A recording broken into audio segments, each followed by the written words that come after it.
Okay, so we have done, right? We've done the hip, hip, shoulder.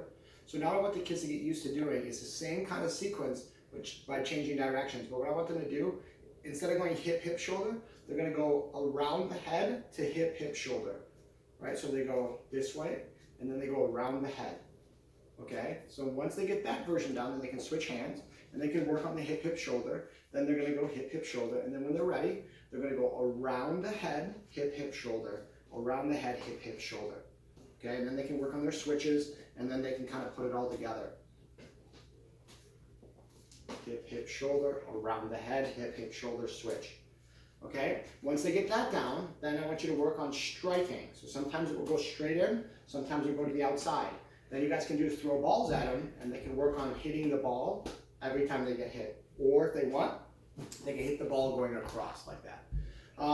Then if you want to do some other things, just work on the figure eights, changing directions of the figure eight, and then add that with a hand switch.